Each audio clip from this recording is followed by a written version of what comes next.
नमस्कार बच्चों, अंग्रेजी कक्षा में एक बार आपका फिर स्वागत है। तो इससे पहले की वीडियो में हमने प्रेजेंट सिंपल टेंस के अफर्मेटिव सेंटेंस के बारे में पढ़ा था और उसमें किस प्रकार से वर्ब में कब एस लगता है, कब नहीं लगता है, इसके संबंध में सारी जानकारी हमने पहले पढ़ी थी। तो आज हम पढ़ने जा रहे हैं प्रेजेंट सिंपल के negative sentence, interrogative sentence, interrogative negative sentence और WH क्वेश्चंस। तो बच्चों, जैसे कि आप जानते हैं कि निगेटिव सेंटेंस नकारात्मक वाक्य में हेल्पिंग वर्ब के बाद क्या लगता है? नॉट लगता है। तो यहाँ पर हेल्पिंग वर्ब का प्रयोग होता है डू या डज। ठीक है बच्चों, तो यहाँ पर पहले डू या डज लगाएंगे सब्जेक्ट के बाद, फिर नॉट लगाएंगे, फिर क्रिया की कौन सी फॉर्म आएगी? फर्स्ट फॉर्म, केवल फर्स्ट फॉर्म आएगी। यहाँ पर डू या एस लगाने का कोई झंझट नहीं है। फिर कर्म लिखेंगे और फिर अन्य लास्ट में। तो निगेटिव सेंटेंस बनेंगे इस प्रकार से। फिर आती है बात इंटेरोगेटिव की। तो इंटेरोगेटिव सेंटेंस यानी जो हिंदी में क्या से शुरू होते हैं तो इंग्लिश में हेल्पिंग वर्ब से शुरू होते हैं। तो यहाँ पर हेल्पिंग वर्ब आप देख रहे हैं कि डू या डज आई है, यही आई है। तो डू या डज लगाएंगे, फिर सब्जेक्ट, फिर वर्ब की फर्स्ट फॉर्म, फिर ऑब्जेक्ट और फिर एटसेट्रा, लास्ट में क्वेश्चन मार्क लगाएंगे। तो ये कंस्ट्रक्शन आप अच्छी तरह याद रख लें। फिर इंटेरोगेटिव निगेटिव आता है यानी प्रश्नवाचक नकारात्मक वाक्य आता है आपका। तो उसमें चूंकि प्रश्नवाचक है तो डू या डज से शुरू होगा, फिर सब्जेक्ट होगा, फिर नोट लग जाएगा, आगे इसी की तरह ही है। फिर जो WH क्वेश्चन होते हैं बच्चों, तो WH क्वेश्चन में सबसे पहले WH वर्ड आता है, जैसे व्हाट, वेयर, व्हेन, व्हाई, ये वाले शब्द होते हैं वो आते हैं। फिर बच्चों हेल्पिंग वर्ब आती है, तो इसमें हेल्पिंग वर्ब हमें पता है कि कौन सी लगाते हैं, डू या डज लगाते हैं। फिर सब्जेक्ट आता है, फिर वर्ब आती है और फिर ऑब्जेक्ट हो तो, और इसके अलावा एटसेट्रा जो भी है, फिर क्वेश्चन मार्क।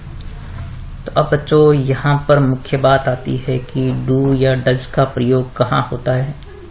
तो ये आप जो अच्छी तरह आप लर्न कर लीजिए कि डू का प्रयोग जो है वो आप कहाँ करेंगे। यदि आपके पास सब्जेक्ट यानी कर्ता आई, वी, यू, दे या बहुवचन कोई भी, तो आप जो है क्या प्रयोग करेंगे? डू का प्रयोग करेंगे।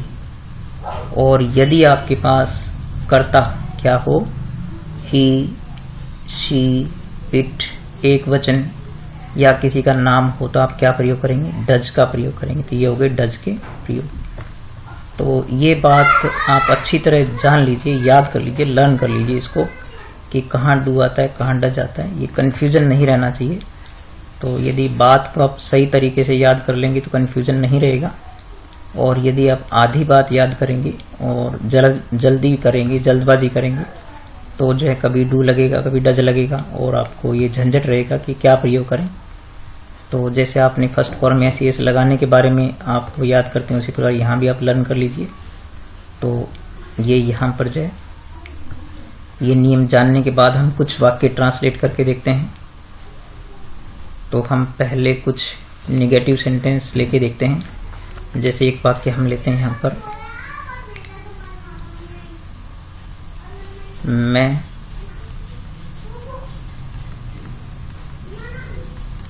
आपका नाम नहीं जानता हूं।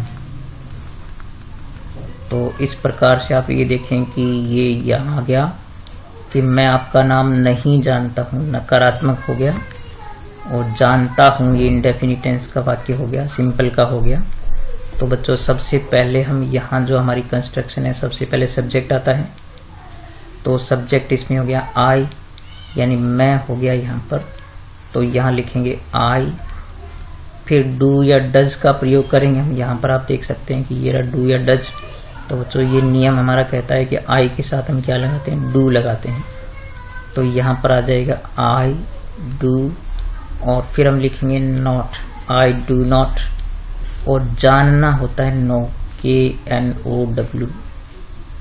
तो नो मीन्स क्या होता है? जानना। तो आई डोंट नो, अब क्या नहीं जानता हूं? आपका नाम यानी योर नेम। ठीक है, तो इस प्रकार से आपका ये बन गया वाक्य। एक वाक्य और लेते हैं। यहाँ पर एक वाक्य मैं लेता हूं, वह क्रिकेट नहीं खेलता है।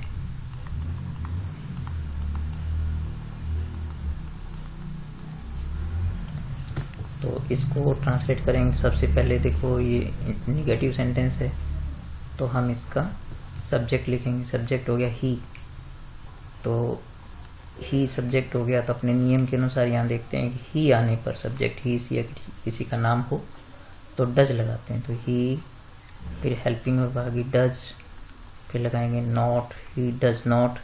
और खेलना की इंग्लिश होती है play. He does not play, और क्या नहीं खेलता है, क्रिकेट। तो ये हो गया कर्म।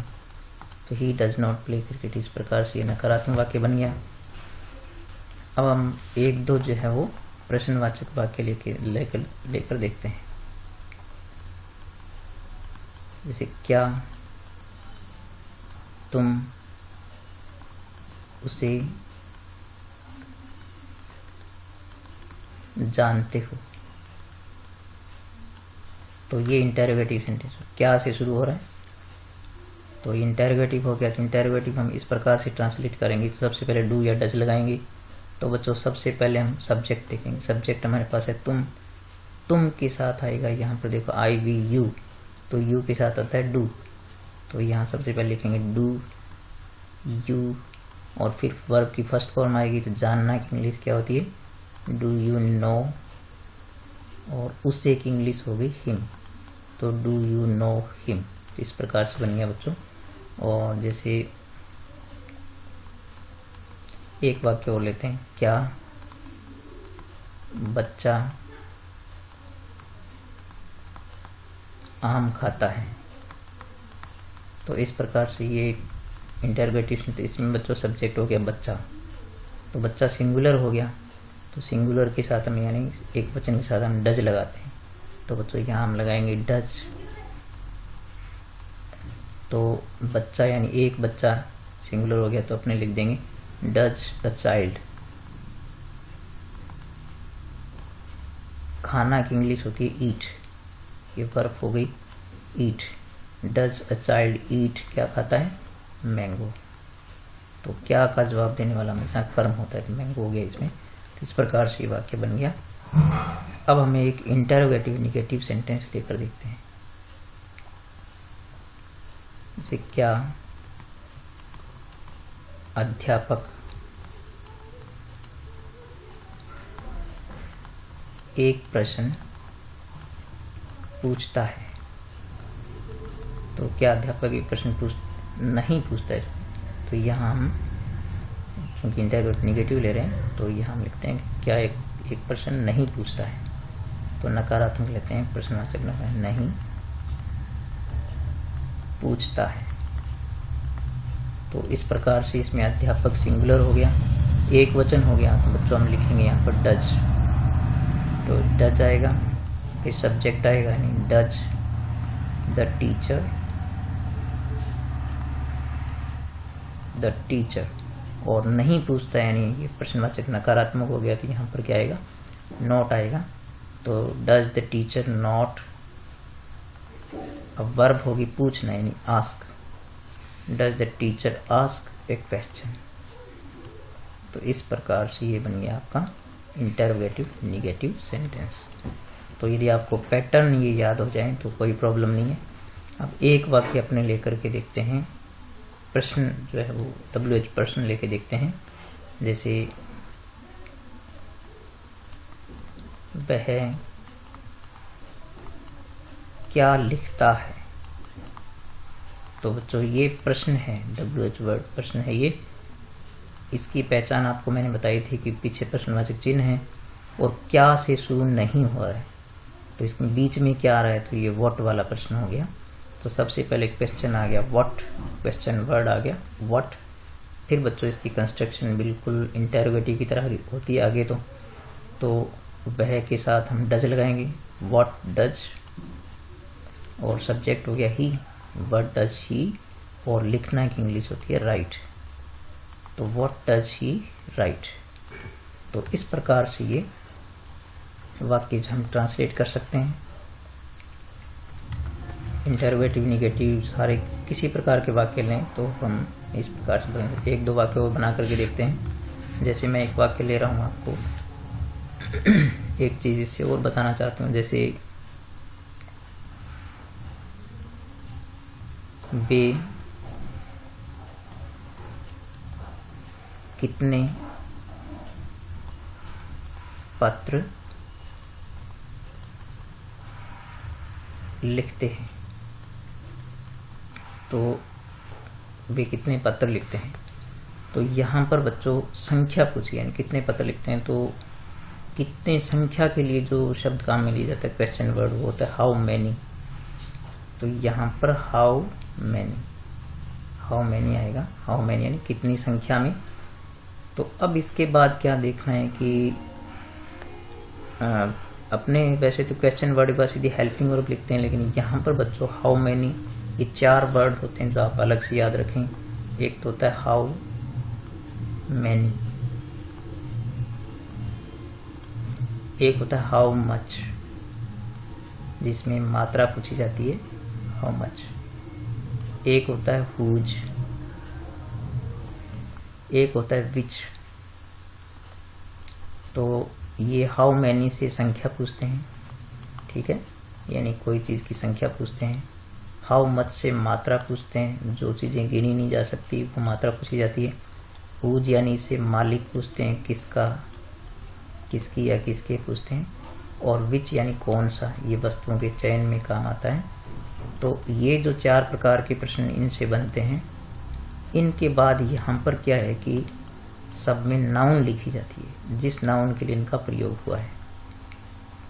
जैसे कितनी संख्या किस चीज की, कितनी मात्रा की क्या चीज है, किसका मालिक है, या कौन सी वस्तु है। तो इसके बाद क्या लिखते हैं मतलब यहाँ पर नाउन लिखेंगे। तो हाउ मैनी यानी कितने पत्र, तो यहाँ पर आएगा लेटर, हाउ मैनी लेटर, ठीक है। तो हाउ मैनी लेटर, तो क्योंकि हाउ मैनी ज्यादा हो गया तो हाउ मैनी लेटर्स, और फिर ये क्वेश्चन की तरह बनेगा। तो अब इसमें हेल्पिंग वर्ब लगाएंगे हम। तो चूंकि यहाँ पर सब्जेक्ट वे है यानी दे हो गया, तो दे के साथ हम क्या लगाते हैं, डू। तो how many letters do they, और लिखना की इंग्लिश होती है राइट। तो ये हो गया आपका राइट। तो how many letters do they right, ये हो गया बच्चों। या जैसे ये कि तुम, एक वाक्य और लेके देखते हैं, तुम कितना दूध पीते हो। तो यहाँ आप देख सकते हैं कि पीते हो।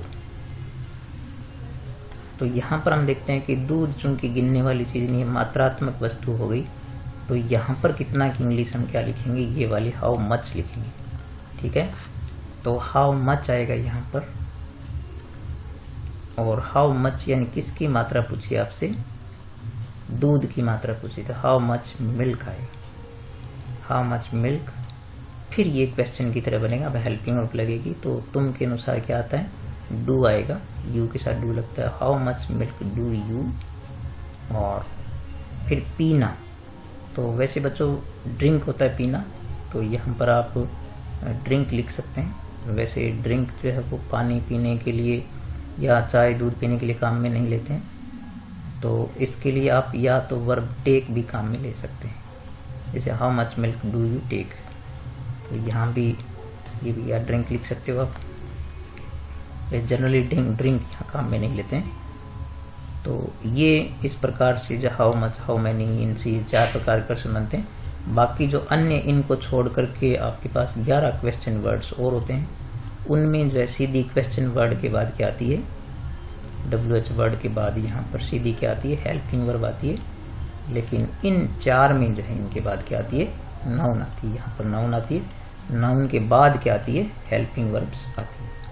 ठीक है बच्चों, तो आज हमने सीखा प्रेजेंट सिंपल जो है उसके एफर्मेटिव, निगेटिव, इंटरोगेटिव सारे प्रकार के वाक्यों को एफर्मेटिव में पहले सीख चुके थे। तो ये निगेटिव, इंटरोगेटिव और ये क्वेश्चन मैंने आपको आज और बता दिए। तो मैं उम्मीद करता हूँ कि आप मेरी वीडियो ये लगातार देखते होंगे और सीखते होंगे। तो ज़रूर आप कंटिन्यू इनको वीडियो देखा करो।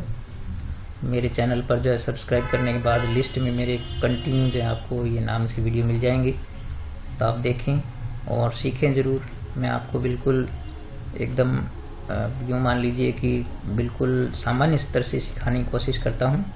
इसके बाद हम इसको जो है वो टेंस करने के बाद मैं आपको कलेक्टिवली वाक्य ट्रांसलेट करने और सिखाऊंगा। उसके बाद हम करेक्ट फॉर्म वर्ब्स करेंगे। तो आप मेरा चैनल सब्सक्राइब करें, लाइक करें और कमेंट करें। अन्य कोई आप कुछ बात पूछना चाहते हैं तो भी मुझसे पूछा करें। ठीक है बच्चों, मिलेंगे अगले वीडियो में।